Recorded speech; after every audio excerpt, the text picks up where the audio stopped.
Welcome back, Mr. Goodberry. The First Star Logistics studio is fully equipped and ready to record.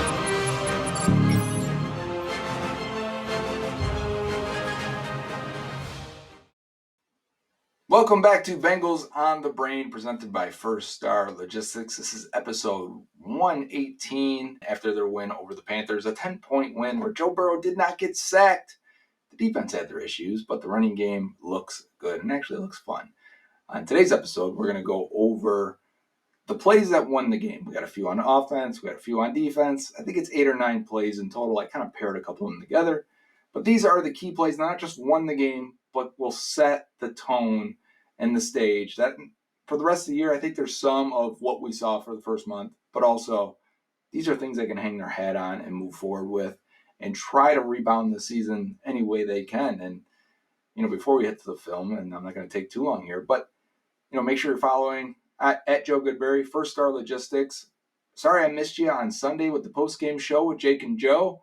I had a family emergency, and I posted about it on Twitter, so I appreciate all of your well wishes and thoughts. I'll be back this week. Bengals, Ravens, we'll be back for that postgame show. We're supposed to give away some Xbox Ones, Xbox One X. I'm an Xbox guy. I should be able to know that. But Xbox One X with the Bengals First Star wrap on it, and that's one you want to get into. So make sure you're on that show post-game, 4:30-ish. It's usually within 10 minutes of the game ending. The Bengals play at 1 o'clock, so be there for that. And shout out to First Star for making all of that happen and making it all possible. Now it's time for the film. These are the plays that won the game with a little bit of something to keep an eye on for the rest of the season. Panthers opening drive brings it all the way down to the 1-yard line, and the Bengals are going to get a goal line stop all the way on 4th down. This is the 3rd down, though, and we've got some backups out there. And I know Zach Carter's been starting since they've needed him to with Sheldon Rankins and B.J. Hill down, but Lawrence Guy you can consider a starter as well. And then Josh Newton comes in for Mike Hilton. So important run defenders. Maybe not so much Newton on this play, but Mike Hilton normally would be. So just pointing that out there that we got some backups in. And we're going to get our handoff inside to Chuba Hubbard. And I thought right then and there he was getting in, right? Did you see, right when he gets to the point of the goal line? Because this is very similar to the angle we had on the TV broadcast. It was right about there. I thought, he got it. We're just a little too far back on our heels. But no, Logan Wilson's able to get in and finish that and make sure Hubbard falls backwards instead of forward. But I want to bring up an unsung hero here. 2 guys that really forced this play. Number 1 is going to be Jermaine Pratt as he comes down into this gap. And then Zach Carter coming down this way. You'll see how it forces and what it does to the running back. So unsung heroes. I think Pratt is playing better than some people have said. I'm on the internet. I see the comments. I think you guys are crazy. I think Pratt's playing the run very well. Zach Carter, though, is the guy. We don't get to talk about him and highlight him too much. He does not ever win as a pass rusher. But as a run defender, there are times where he can surprise us, and this is going to be one of them. As he disengages here, outside, has full leverage on this gap. All he has to do is come in and get a shoulder, wrap up Chuba Hubbard. Now it's not easy, right? It's a running back running full speed into your chest. You're going to go up a little bit of ground here, but that's why you need your teammates. Gang tackling. I need to see multiple Bengals rally to the football, especially if we're going to fix this tackling issue that they continue to have 1 month into the season. Now I'm going to show you again what it meant for him to dive in there like that.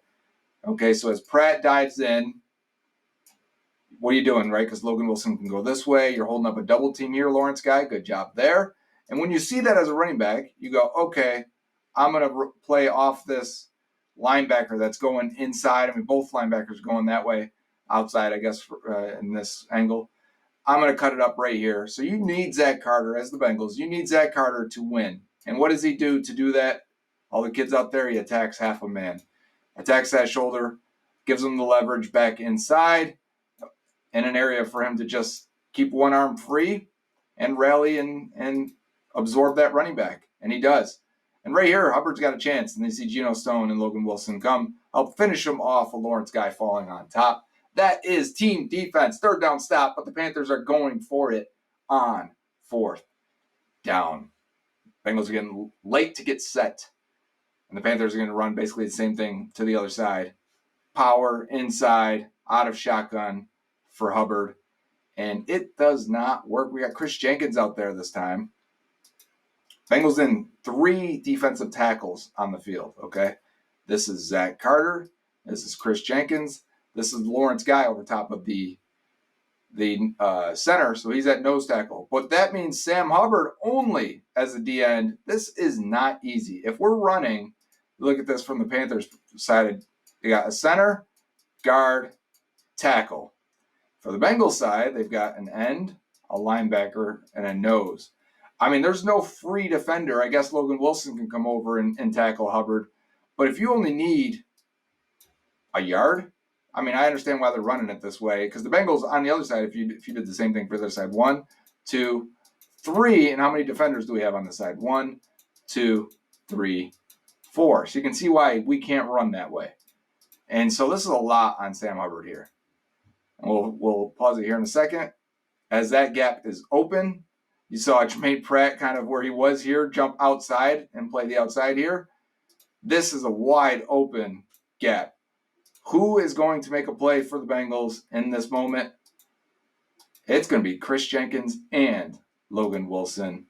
And you'll see it from the other angle, just what they do.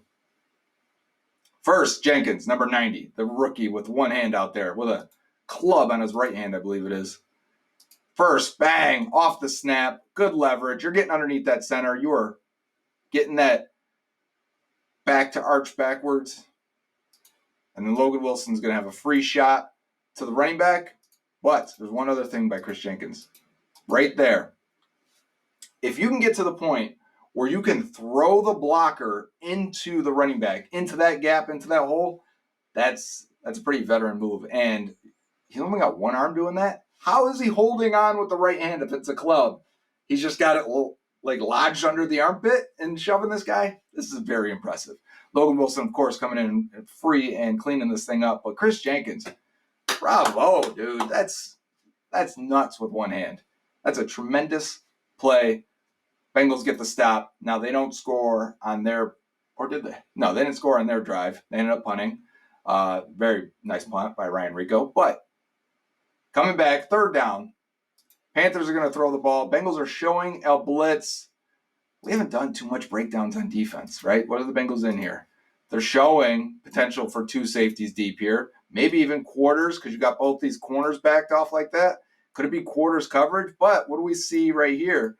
We see the potential for a blitz here, a blitz here, a blitz here. I mean, maybe even if you could get a corner blitz as well, right? Because of the way Geno Stone's kind of leaning on this one.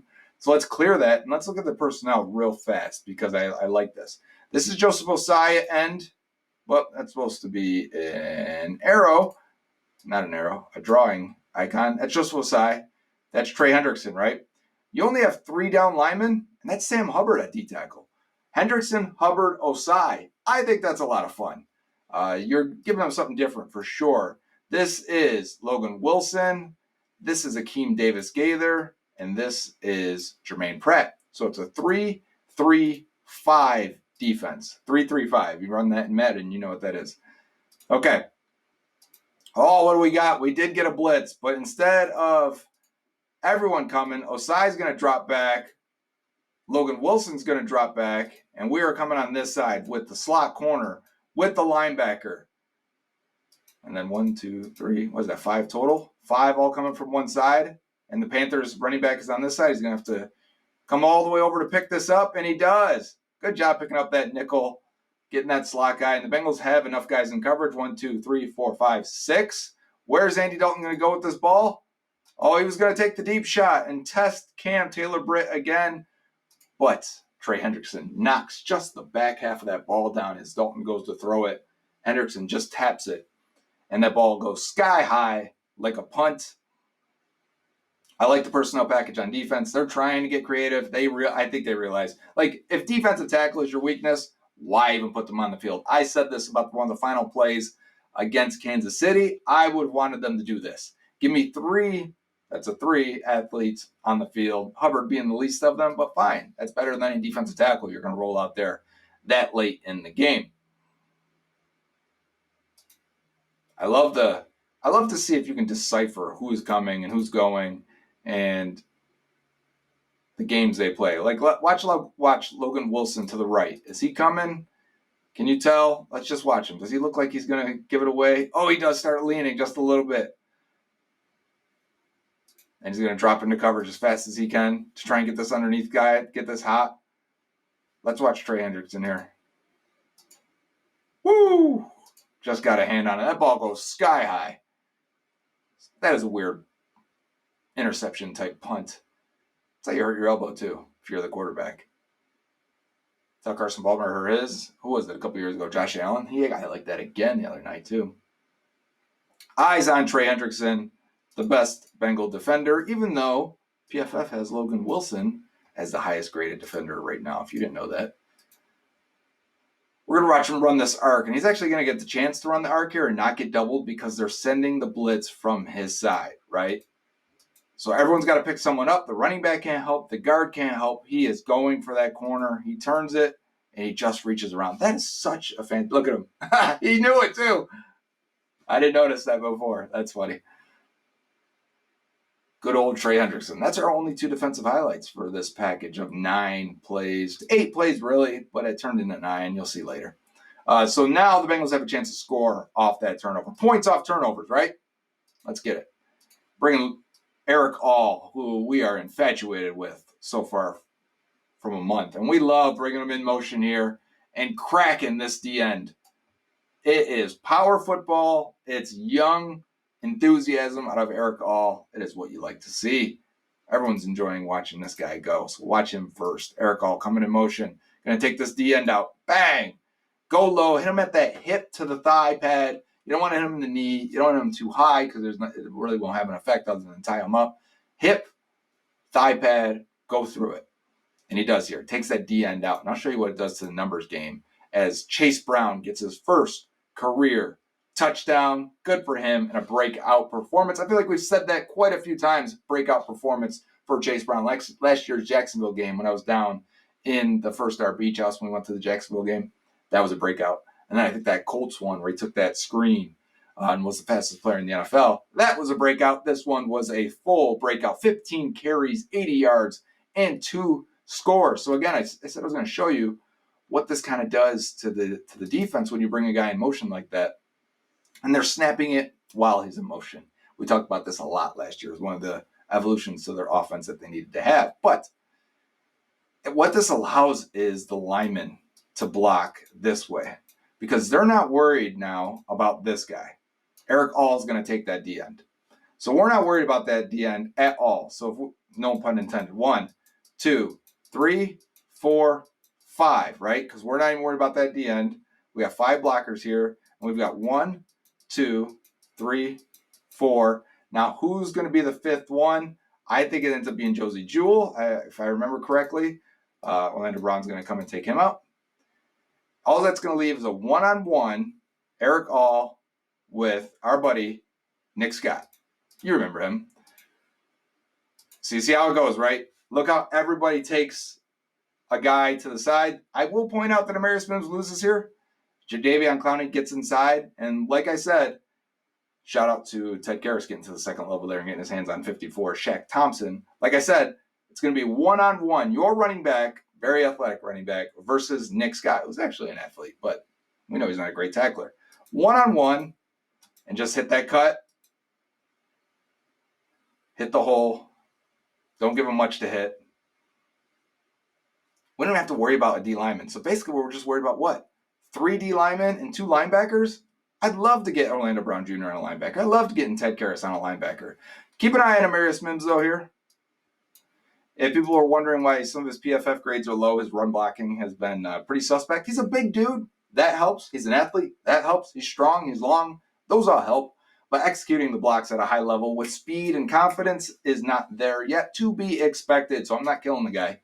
Those will come, or they should come. You know, we'll have to see. But watch Mims here as Clowney hits him with the outside and then jumps inside. So if the run was going that way, like that's a negative block if you follow PFF.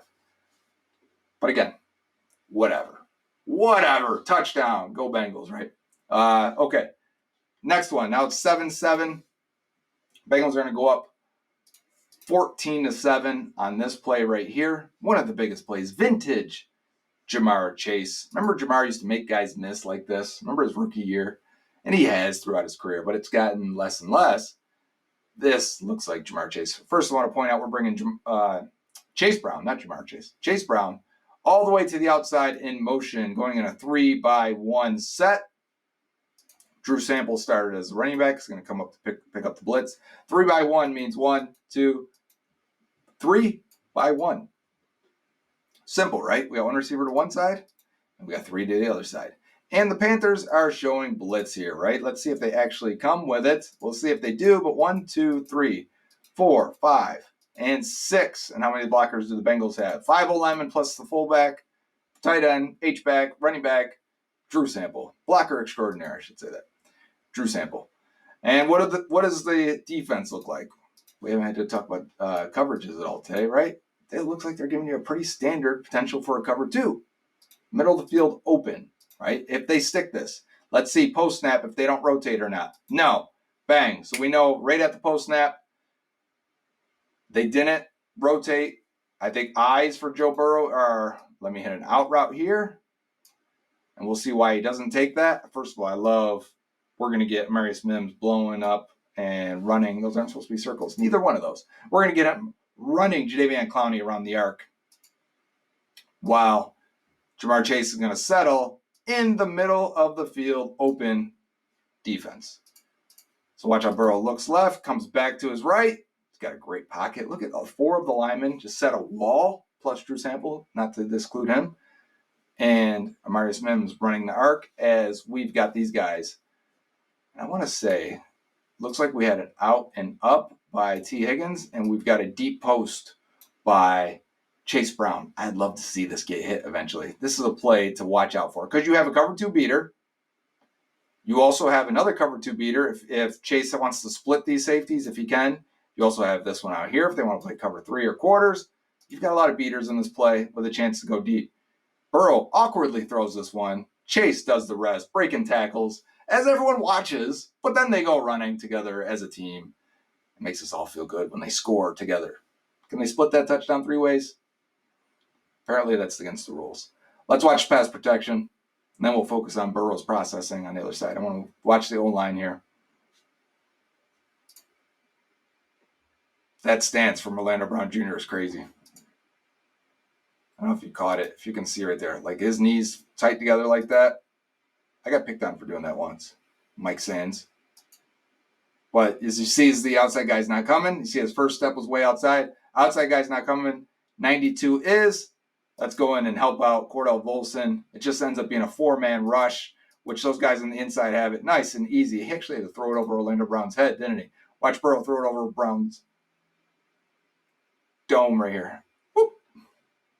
He didn't know where the guy behind him was. He didn't know where Clowney was. Clowney was the one that hurt his wrist last year. I did not think about that. Could be a little something in his mind as Clowney is bearing down behind him, not knowing where that guy is. Not that it was Clowney's fault. He just pushed him, right? But things happen like that. All right, let's watch Burrow and his feet as he looks left really fast, doesn't like it, and then comes and resets very well to the middle. We talked about this in the first couple of weeks, Bengals on the Brain. We were watching the film. We said, watch how he's dropping the ball. Watch how he's bending his knees. His posture sinks. Not in position to throw the ball. Here he is, and even awkwardly, as he makes sure Shaq Thompson doesn't knock this one away. Right on there. Nice hands catch for Jamar. And vintage Bengals here as Chase Brown gets one little last block, one little last piece of Nick Scott. Posterize him in the end zone and then get a little block here. All right, we're moving on here. And once again, we're showing potential for a blitz from the Panthers. We don't know who's coming for the Panthers.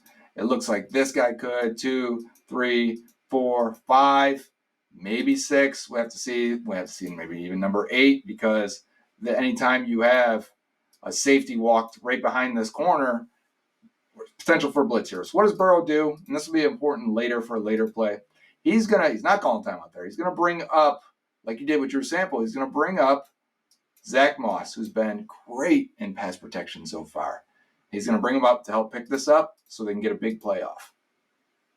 And this play is going to be important for the future. So as they pick it up, what do we have on the defensive side? They showed this pre-snap. Dummies, you're supposed to mix it up, Panthers. That's why your defense is no good. So you've got a cover 2. What's that mean, boys and girls? Middle of the field is going to be open as these guys each split into their respective corners. Burrow's going to hit this and let it go. And what did we see? Did we see Andre Yosibach as the point man here of a 3-man setup, kind of split with Gesicki at tight end? Yoshi breaks inside and just hits the Jets, aiming for this middle of the field open as both those safeties went with Chase and Higgins. Basically got all 3 guys going deep. And he makes a play. Hey, the Bengals are going to have to beat cover 2, and we just watched back-to-back plays of them beating the cover 2. Defenses are going to start to fold a little bit. When you can run the ball the way they did, and they're like, all right, we'll bring a safety down. We can't let you run like this. Okay, let's watch Zach Moss pick this up, by the way, right here. And a nice touch throw to Andre Yosibach. And if you're going to run the ball like that, we're going to bring another safety down. If they're not going to bring another safety down, you're still going to beat cover 2 through the air. And these last 2 plays, attacking the middle of the field, getting Yoshi deep against that middle linebacker and showing we can use somebody else. It's going to be somebody else that beats you down the field other than Higgins and Chase. And the Bengals are putting it on film right now. But they need to score. It's 14-all right now. Bengals got the ball. There's just a few seconds left, and they've got to score here before halftime. They're getting the ball back. We're going to send Gesicki in motion. We see that it's a zone coverage. I'll go a little bit longer. Okay. So Gesicki's just going to hook up here. I wanted a line. Gesicki's just going to hook up here, and T's going to run the skinny post. I don't love what they're running in the tight. Anywhere 10 in right now for the routes. I don't love it. I don't know what's going on, but guys are just really hooking up, running outside, spinning. They're just trying to do something. I don't love it. I don't know what's happening. But when you're flaring out, swinging out, Zach Moss like this, it is a risky play. It is a risky call. You've got 3 defenders over here and 3 options. It means you're leaving an unblocked defender to come in and just smoke your running back. Lucky for the Bengals, Moss makes an incredible play despite slipping, regaining his balance, getting back on his feet, staying up, and just reaching the ball into the end zone. This is one of the best plays the Bengals have had all year long. And you need them. You need your guys to make plays, right? We've talked about this. It's not as simple as, Zach Taylor, call this, call that, Dan Pitcher, whatever. Everyone's got to make a play at some point. You're probably going to need 5 individual strong performances, at least one play each, in order to win a game. He threw that ball weird too, didn't he? He was throwing the ball weird. Boy, he looked good. Burrow's had a good game. Burrow's had a good season so far. Not exactly quite dominant yet. It's crazy, right? This guy's going to have a 4,200 yards and 30 touchdowns and 5 interceptions, but at the same time, you can clearly see there's more to his game. There's more out there. Bengals take a 21-14 lead. Okay, Burrow doesn't like it. He's going to switch it. This is important, though. So in the previous play, the Bengals called timeout. He had Chase Brown in here, and Chase Brown was back here.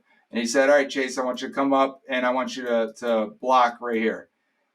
And I don't know if he told him to block here or here, either one on the A-gap, either side of the center, but he was in the wrong spot. Even Alex Kappa told him to move over. So he moves over, and Burrow calls timeout. They come out of that timeout, and Chase Brown is not out there. So for one of the people wondering why Zach Moss plays so much, and I think Zach Moss has had a fine year, but if you wonder why he plays so much, it's because his pass protection is on another level, and it's an asset. It's one of the reasons they want to move on from Joe Mixon and make this upgrade. And the running back room is upgraded. Can't say the run game is not better than it's been probably since 2021. So now we've got Zach Moss in there. And again, we look like we're blitzing, right? From the Panthers, 1, 2, 3, 4, 5, and 6 for Josie Jewell. 6 guys coming. I need 6 blockers. I only have 5 blockers with my 5 offensive linemen. All right, Zach Moss, I need you up here. Left side, A-gap. Get ready to go. And what do we got here from the defense? A very late rotation. I don't know if you caught that, right? Watch how they originally look, single high safety. It is not going to end up that way. What's going to happen is he's going to come over a little bit, and this guy is going to scream up, and it's going to be, you heard it, the dreaded cover two. So they're going to switch into a cover two. Watch the safeties here at the snap. Watch what they do, especially the far one there that's playing like nickel. He's sliding out 13. Bang, right? And at this point, Burrow's like, damn, I got. Now, where could he have gone if he was reading that correctly? Chase, wide open here, right? Running the out route. But Burrow magic takes over. He feels some heat in the pocket. He scrambles. He runs around. He makes a play. He finds Zach Moss, the guy that was blocking. Let's watch Moss from the start of this. 31 back there. Watch what the Panthers do and who Moss ends up blocking on this play. So he goes. He's thinking, I got 47. I got Josie Jewell. Nope. You got a defensive tackle. You got a 300-pound man.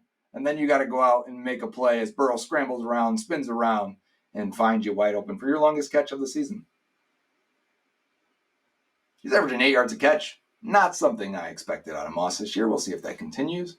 Let's watch the O-line pick up here as they've got to worry about 6 guys. And they're not going to get all 6. Maybe Amarius Mims, right? Let's see what he does on this play. Where does the pressure initially come from? So Mims is going to pick up the slot guy that's coming off. Kappa is going to step on Karras. That's what happens to Karras and why he ends up falling, which I think Burrow sees that and gets spooked a little and thinks, I'm going to run for it. And then he goes, maybe I can escape that way. Oh, let me go for it again. Oh, left, nope, spin. Hey, this is what Burrow does. It's an element of his game that I do not want to disappear. Without Burrow creating the magic and being the guy that we know he can be, well, I'm not sure how good he actually is. That ends up being an interception later. And don't get me wrong, I think Burrow's fantastic, but those plays make him special. They end up having an interception later, so that drive, that play doesn't really change the scoreboard and the outcome of this game, but Burrow doing that, showing the blitz pickup, these are things that are going to be themes throughout the year, no doubt in my mind. So now the Bengals have the ball, and they need to drive, and they need to win the game on the ground and end this thing as best as possible. Hey, who's this tight end over here? That's a big boy. That is Cody Ford playing tight end. He's the jumbo lineman. You know, they were going to do this with Mims and Trent Brown. Too bad we never got to really see it. We saw one play. But Eric All here, down here at the fullback spot, sort of, H-back. There he goes. I don't know what that motion's called. I'd like to ask him. And we're going to run it with Zach Moss, with Eric All blocking, with Alex Kappa blocking. We're going to pick up 13 or 14 yards. How about it? Man, could they have gone further? Let's watch this one again. Could All have gotten to the safety? Oh, man, maybe a little bit more patience. Maybe if we could have got 56. And that could have been to the house. I wonder if Chase Brown would have got that to the house just by being a little bit faster. I want to focus on Alex Kappa first here. Kappa and Mims, if you can. You see how Mims, he's got to worry about Clowney here. Clowney's going to jump inside, and Mims is going to get a hand on him, but he didn't expect Clowney to jump in there like that. So he ends up lowering his eyes and lunging just a bit. But Kappa comes around and gets 56. See, that's how, like I was talking about Mims. He can lose. He can not look as crisp, but yet still, because he's so big, long, and strong, still positively affect the play. And they're just following Eric All. How about running with a fullback? How many people wanted that for years? Eric All is kind of the fullback here. Let's watch Eric All. Yeah, I don't know what that is. Ted Karras. Nice block as well. We got to shout out Ted Karras. At center. Torquing this guy, turning him. You got a nose tackle right on you. So let's get to the outside. Oh, it wasn't. It wasn't the nose because they all stunted inside. Karras is this is a really nice block, actually. Ted's going to go out and get this guy as this guy loops in. So that's not easy. That's not the line I wanted to make. Either way, watch Karras as he has to get this D lineman that's going to loop in front of him. Ooh, yeah. Wall him off, seal him off. Follow your fullback. Follow your tight end through the hole. Eric All. Hey, we're not done. We need one more first down at least. Bring in Chase Brown now. You got Drew Sample out there. We got Eric All out there. All's going to come in motion. Get a running block on 53 as Alex Kappa bursts around. I want to point out Yoshi Vash right down here. Watch how Yoshi's going to get up on this corner. Yoshi blocked well. He had a couple blocks in this game that I thought were really, really nice. And he ends up in a situation here where I think some Panthers fans are like, that's blocking in the back. Let me show you why it's not. The defender is going to want to gain that ground right there to get himself in position, right? To make this. I'd like to see Jamar finish this. Go get that safety. But once he's there, Yoshi's job is to let go. If I push you, it's a block in the back. If you've gained that position on me, I need to just let you go. You've won. You've won your rep. Yoshi, let's go. And Chase Brown picks up the first down. Yes, he ran out of bounds, but there is some risk reward there. You get the first down, means I can run it 3 more times and run a bunch of time. You do the math. A bunch of time off the clock. This guy's begging for a holding call here. Watch Orlando Brown on, I believe it ends up being 94. Orlando Brown here. Watch 94 eventually. Like, come on. Come on, ref. And one more. So for Chase Brown here, as he's supposed to follow that gap right here. Right, we're supposed to have kick out here. Cap is supposed to get this right here. Chase Brown is supposed to follow this. Doesn't really materialize. So he has to make a quick decision, and I've liked his quick decision so far. I know, like, there's some people that have used still shots. Sure, you should hit this hole. No, it's supposed to go through here. Designed runs. He gets a lot of those. And once he makes that quick decision to bounce it out and then get around this guy too, he's been mentally and physically very, very fast. I am super excited for Chase Brown. What a stud he's been so far. So that does it for our film review this week. A lot of offensive plays, couple of defensive plays. I know you give up 24 points. We get upset. Tackling isn't great. The pass rush absolutely stinks other than Trey Hendrickson. Hopefully some help is on the way. Miles Murphy, McKinley Jackson, Sheldon Rankin, BJ Hill. Got to get the starters back on the defensive line if you want to help there. And maybe we'll see Jordan Battle come along. Interesting to watch the DJ Turner, Cam Taylor-Britt dynamic and how that goes. But these are questions for Friday's show. There will be a Friday Bengals on the Brain because I missed out on the post-game show this Sunday. So you will get your content. But make sure you check out not just this episode, the Friday episode, and then the Sunday live post-game show with Jake and Joe. We're going to give away some good stuff. Already some good stuff this year. I'm sending out that championship WWE belt this week as well. So the lucky winner will get that very soon. First Star Logistics, Bengals on the Brain, Joe Goodberry. Till next time. Hooday. Dave Lapham here, and every day I am grateful for my experience to have played professional football. As a player, I realized self-motivation, leadership, and appreciating your teammates are key. At First Star Logistics, you can use those same attributes to create the life you want for you and your family. Build your future by working hard like I did. You'll see results both on and off the field. Call First Star Logistics today and be part of our winning team. Opportunity knocking.